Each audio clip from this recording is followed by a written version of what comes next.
ever-faithful companion, Dark Magician!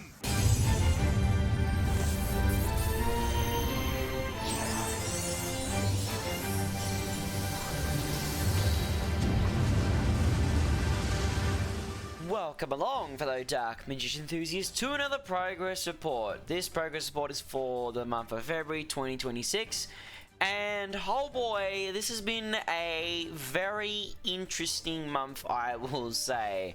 The fact that Dark Magician ended up having an FTK, here it is here, an FTK, get 9 KC Cups, so it's 2, 3, 4, 5, 6, 7 of them were top 100 and one of them was a top 10 is absolutely insane, and it kind of proves that if Konami isn't careful what cards they implement, DM can do degenerate stuff. And hey, I mean, we had that one month where we had mine on air, we were just floodgating everyone, but this has been like the wildest development I've seen.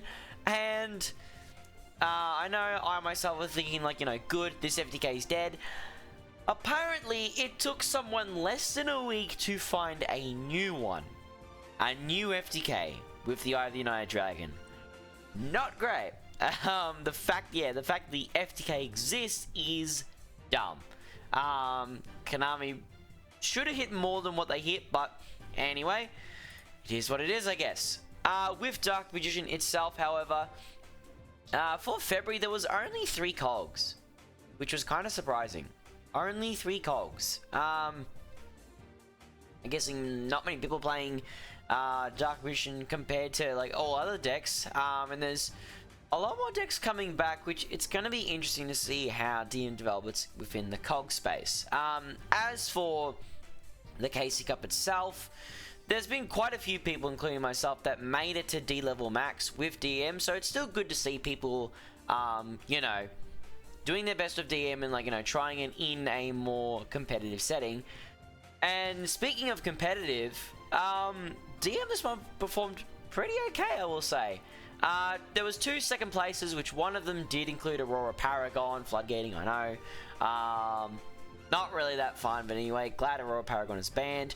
And Zane Tross got not 1, but 2 first places with Master of the Dark and Chaos using Horatic Seal. Now, I know on stream, I did say that I didn't think it was particularly that good, but, that being said, I didn't use any staple cards whatsoever to pair Horatic Seal of the Heavenly Sphere's power with it, and I wasn't running, like, you know, combination properly, or I wasn't even, like, you know, using Magician Navigation either, so I was probably hindering myself from unlocking its full potential, because hey, Zane Tross, you know, got 2 first places in 2 separate tournaments, which is really impressive.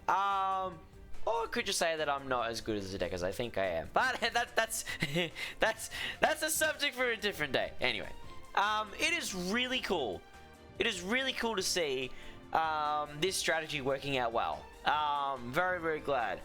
And I know my plan for next month is, like, you know, since I've gravitated so much away from staples, it might be time for the month of March to, like, you know, embrace the staples and, like, just see how well the deck can perform with as many staples as possible, chock-a-block packed in together, sort of thing. And there is an interesting tech to use. Blizzard Princess, especially going second. You would use Blizzard Princess, so you would set DM or DMG with the skill when you're going second, and then you would just tribute summon Blizzard Princess, which would immediately turn off your opponent's spell and trap cards, which you can somewhat call it a floodgate, since your opponent isn't allowed to perform something for the rest of the turn, which is nuts. They have to rely only on their monster effects, so like if you're playing against Trap Tricks, their entire back row is just completely shut down. And they have to rely on all the monster effects they have on the field, which is crazy. I don't believe Blizzard Princess will stop you from activating spell effects or trap effects, but I'll have to look up the rulings for those specifically to educate myself more on this stuff. But yeah, it'll be interesting to see what, like, where the deck goes in future. As for the deck breakdown, there's an interesting development with the deck here. So Master of the Dark and Chaos has seen a bit more uptick in usage. The Eye of United Dragon is seeing less, not seeing as much usage, and the Heraldic Seal package is going up in usage, as well as the Great Doublecaster Caster and Dragon Master Knight, because Master of Dark and Chaos is getting used more and more. Dark Magic Attack is still quite widely used, but it has been seeing a bit of drop in usage. Magician Soul has been going up in stocks.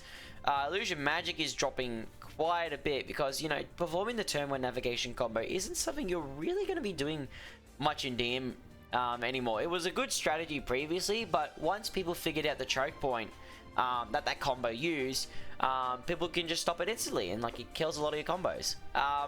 It's still a good combo, but for people that know in tournament settings, they know how to stop it specifically. And this is a sample deck list from one of the tournaments by Tachi, who got a 2nd place in the Wolf series. Cool stuff. And as for the tournament breakdown itself, Heraldic Seal have been picking up a lot. Blizzard Princess, Aurora Paragon was featured because you could summon it with Summoner's Monk. Small World showing up because in the Eye of the United Dragon, you need to get to Tamais as much as possible. Yeah. So there isn't really too much to talk about Dark Magician as a whole for the month of February. I do think it's quite interesting to see the different direction people are taking the deck. As for what I'll be trying myself, I'll be trying my typical list for DM, but instead of going the philosophy where I go no hand traps, no staples, and all that jazz, we will just fill the deck with Forbidden Droplet, Effect Veiler, Ghost Spell, and all that fun stuff. See where this takes us. And for the COG streams, I'm not going to be doing any COG streams until the 9th of March when the new ban list is implemented, because honestly, I can't wait for the Floodgate, the FTKs to be banned. Nightmare Corrupted Iblis banned, limited 1, Retaliating Sea limited, Scary Muff limited. I can't wait for this meta to be a bit more balanced, especially with the Despia skill getting hit. This doesn't really do anything.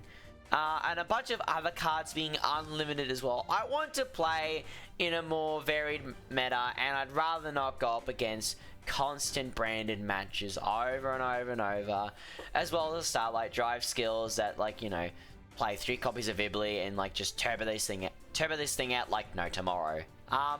So we will be waiting for that meta. I'll be making some changes to my deck in the meantime, and I will say I have tried to put my hand into the competitive ring by taking part in some tournaments.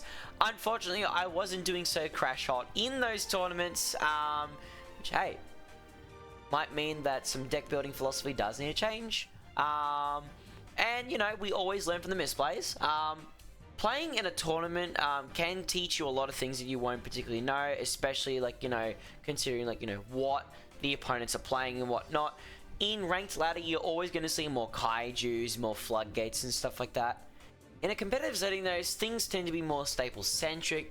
I don't believe many decks would play kaijus, but some will.